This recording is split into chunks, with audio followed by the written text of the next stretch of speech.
दोस्तों नमस्कार। स्वागत है एक बार फिर आपका हमारे चैनल उत्तरांचल क्लासेस में। आज फिर हम यहाँ पर एक नए वीडियो के साथ जुड़ रहे हैं, जो कि उत्तराखंड प्रवक्ता जो शिक्षण अभिरुचि का खंड है या जो उसका पार्ट है, उसमें से जो भी टॉपिक्स दिए गए हैं, उनको हम टॉपिक वाइज़ डिस्कस कर रहे हैं। आज हम डिस्कस करते हैं दोस्तों एनसीईआरटी। एनसीईआरटी यानी कि नेशनल एजुकेशनल या national council of educational research and training यानी राष्ट्रीय शैक्षिक अनुसंधान एवं प्रशिक्षण परिषद। दोस्तों यहाँ पर आपको ये जो फुल फॉर्म है एनसीईआरटी की, ये भी ध्यान रखनी है और इसका हिंदी और इंग्लिश दोनों नाम आपको ध्यान में रखना है, क्योंकि क्वेश्चन किसी भी प्रकार से पूछा जा सकता है, इसलिए आपको ये चीज़ें बिल्कुल अपने नॉलेज में रखनी है। पहला है एनसीईआरटी, एनसीईआरटी इसका पूरा नाम है national, C council, E educational, R research, T training यानी national council of educational research and training इसका पूरा नाम है, जिसे हिंदी में कहते हैं राष्ट्रीय शैक्षिक अनुसंधान एवं प्रशिक्षण परिषद। दोस्तों आगे चलते हैं। इस संस्थान की स्थापना 1 सितंबर 1961 में भारत सरकार के द्वारा शिक्षा की को बढ़ाने के उद्देश्य से किया गया। अब इसमें हम आगे देखेंगे, यानी कि इसमें आपको 2 पॉइंट याद रखने हैं। 1 सितंबर 1961 में एनसीईआरटी की स्थापना हुई। नेक्स्ट आगे चलते हैं। एनसीईआरटी के कार्य, जो इसके फंक्शन है, जो इसके कार्य है, नंबर 1 है विद्यालयी शिक्षा के से संबंधित क्षेत्रों, विषयों पर शोध कार्य, सर्वे तथा विभिन्न अध्ययन कार्य करना। यानी जो भी विद्यालयी शिक्षा में जो स्कूल एजुकेशन होती है, उसमें जो भी रिसर्च होता है या जो भी सर्वेक्षण होता है, जो भी अन्य अध्ययन, जो भी सिलेबस निर्धारित करने का जो कार्य होता है, वो एनसीईआरटी का होता है। दूसरा पॉइंट है दोस्तों, अध्यापकों यानी जो टीचर्स होते हैं, शिक्षक यानी अध्यापक या जो टीचर्स हैं, प्रशिक्षक जो ट्रेनर हैं तथा अन्य शैक्षिक कार्य करते जो होते हैं, उनके सेवापूर्ण तथा सेवाकालीन प्रशिक्षण का आयोजन भी एनसीईआरटी का कार्य है। दोस्तों यहाँ पे जो मेरे नोट्स हैं, ये मैंने बहुत छोटे संक्षिप्त नोट्स बना रखे हैं, लेकिन ये बहुत महत्वपूर्ण है। मैंने बहुत ज़्यादा लंबा वीडियो नहीं किया हुआ है, क्योंकि आज की डेट में आपको अच्छा मटेरियल मिलना और कम वीडियो में मिलना, यही मैंने ध्यान में रखा हुआ है कि जो मुख्य बिंदु है, उन्हीं को मैंने फोकस किया हुआ है। नेक्स्ट दोस्तों यहाँ पे तीसरा जो फंक्शन है इसका, तीसरा जो कार्य है, विद्यालयी शिक्षा हेतु विभिन्न कार्यक्रमों व नीतियों का निर्माण यह करता है। यानी कि स्कूल एजुकेशन के लिए जो भी प्रोग्राम्स होते हैं, जो भी पॉलिसीज़ होती है, उसका कार्य जो करता है वो एनसीईआरटी करता है। एनसीईआरटी बहुत महत्वपूर्ण संस्था है। ये केंद्रीय स्तर पर काम करती है, तो वही राज्यों के लिए एससीईआरटी होती है और डिस्ट्रिक्ट के लिए आपको पता होगा डाइट्स होती हैं। तो इस प्रकार से अलग-अलग जगह अलग-अलग संस्थाएँ गठित की गई है, जिससे कि शिक्षा जो हो वो बिल्कुल एक बहुत बड़ा आकार ले, उसमें नित्य नई-नई चेंजेज़ आएँ, नई-नई जो क्रिएटिविटी, जो इनोवेशन हो, तो इस चीज़ के लिए ये संस्थाएँ अपने-अपने स्तर पर क्या करती है, कार्य करती है।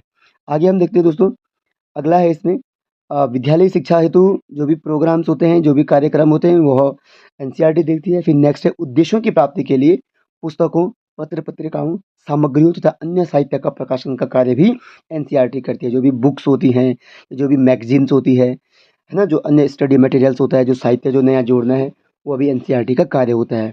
सबसे ज़्यादा ऑथेंटिक जो किताबें मानी जाती है, वो एनसीईआरटी होती है। कोई भी अगर हम कोई भी प्रत्यावेदन लगाते हैं, कोई भी क्वेश्चन पे, लोक सेवा आयोग या एससी जो यूके ट्रिपल एससी होता है, तो वो हमेशा यही बोलते हैं कि एनसीईआरटी की होनी चाहिए, क्योंकि इसका जो कंटेंट होता है, जो इसके फैक्ट्स होते हैं, वो बहुत ही ज़्यादा क्या होता है, ऑथेंटिक होता है। नेक्स्ट इसमें हम देखते हैं प्राथमिक शिक्षा के सार्वजनिकरण के उद्देश्यों की प्राप्ति करने के लिए नोडल अभिकरण के रूप में भी एनसीईआरटी क्या करता है, कार्य करता है, जो बेसिक शिक्षा होती है। नेक्स्ट है नई व विकसित शैक्षिक तकनीकों व नवाचार, जिसे हम क्रिएटिविटी, टेक्निक्स एंड इनोवेशन कहते हैं, उनको प्रसारित करने का कार्य भी एनसीईआरटी का होता है।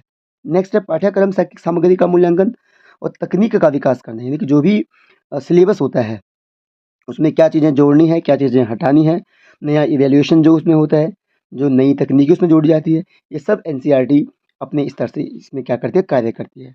नेक्स्ट आप देखेंगे विकासशील देशों से आने वाले शैक्षिक कार्मिकों को विभिन्न प्रकार का प्रशिक्षण भी क्या करती है, एनसीईआरटी देती है। बड़े एक्सपर्ट इसमें बैठे होते हैं, जो शिक्षा से संबंधित होती है, जो बड़े-बड़े शिक्षाविद होते हैं। दोस्तों यहाँ पे फिर एक बार वही रिवाइज़ हो गया है, एनसीईआरटी 1 सितंबर 1961 और इसका ध्येय वाक्य यहाँ पर है, विद्यामृतमश्नुते यानी ईशावास्योपनिषद से लिया गया है, जो इसका ध्येय वाक्य है विद्यामृतमश्नुते। फिर यहाँ पे आप देख सकते हैं कि 3 प्रकार के जो कार्यों को यहाँ पे वो किया गया है। नंबर 1 आप देखेंगे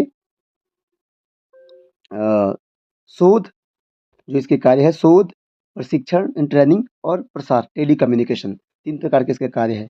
अब इसका हम मुख्यालय देखेंगे दोस्तों, नई दिल्ली इसका मुख्यालय है। जो इसका हेड ऑफिस है एनसीईआरटी का, वो कहाँ है? नई दिल्ली में है। इसके 5 क्षेत्रीय कार्यालय भी है। इन क्षेत्रीय कार्यालयों को हम देखेंगे। नंबर 1 है अजमेर, दूसरा भोपाल, तीसरा भुवनेश्वर, चौथा मैसूर, पाँचवा शिलांग। इस प्रकार से आप इस पे ट्रिक्स बना सकते हैं, अपने हिसाब से ट्रिक्स बनाएँगे। अजमेर, भोपाल, भुवनेश्वर, मैसूर, शिलांग, ये इसके 5 क्षेत्रीय कार्यालय है। आपको ये चीज़ें ध्यान रखनी दोस्तों कि एनसीईआरटी का जो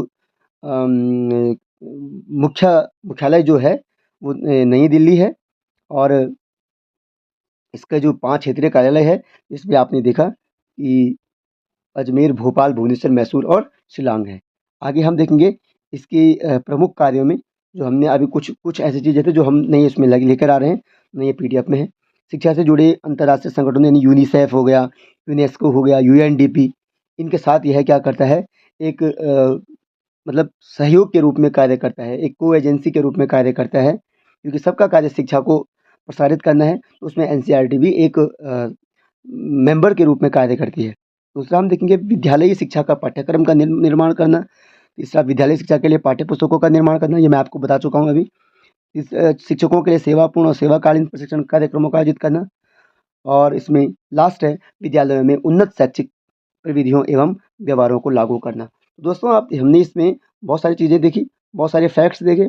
इससे बाहर ज़्यादा कुछ नहीं पूछेगा, क्योंकि जो किसी भी सिलेबस जो होता है, कोई भी कंटेंट जो होता है, उसका बेसिक्स आपने पढ़ लिया है, तो वहीं से क्वेश्चन बनते हैं। हम क्या करते हैं कि बहुत ज़्यादा पढ़ने के चक्करों में, बहुत ज़्यादा पढ़ने के लिए हम बहुत जो मेन चीज़ होती है उसको हम भूल जाते हैं। बहुत डीप हम जाते हैं, और जो इम्पोर्टेंट फैक्ट्स होते हैं उसे हम स्किप कर देते हैं। तो ऐसा नहीं है, आपको बेसिक पकड़ना है और बेसिक को बहुत अच्छे तरीके से अपने माइंड में रखना है।